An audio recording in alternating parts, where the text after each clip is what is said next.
talks about killing your premier. Add on top of that the North's general hate of the East, and you can start to get the picture of the sort of tribal tension Nigeria was heading towards. One thing I've noticed, Premier, while I've been here, is that Northerners seem to have, I might almost call it, obsession about the Igbos. Could you perhaps explain that to me? Well, the Igbos are more or less the type of people whose desire is mainly to dominate everybody. If they go to a village, to a town, they want to monopolize everything in that area.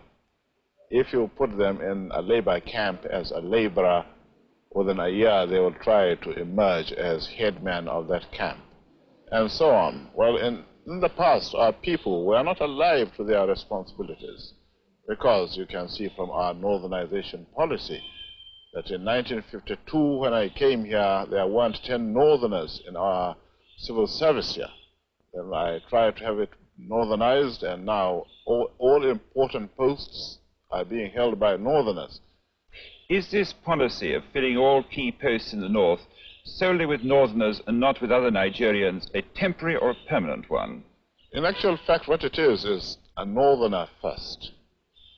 If you can't get a northerner, then we take an expatriate like yourself on contract. If we can't, then we can employ another Nigerian, but on contract too.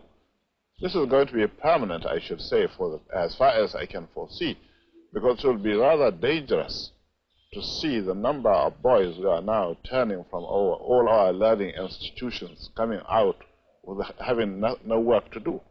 I'm sure whichever government of the day might be, it will feel rather embarrassed, and it might even lead to bloodshed. Doesn't this damage the idea, sir, of all people in all regions in Nigeria being fellow citizens of one country? Well, it might, but you are, new to our region, but how many northerners are employed in the east or in the west? The answer is no. And if there are, there may be 10 laborers employed only in the two regions. What Bello said was mostly true.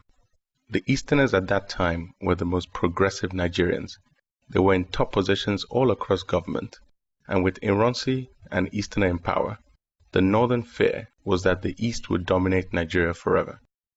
Ironsi, in turn, did two things that exacerbated the problem. Firstly, he did not execute the coup plotters, but instead put them in detention. Secondly, he announced a unification decree, which centralized power and reduced the previous autonomy of the regions. These mistakes would lead to Ironsi's eventual overthrow and death.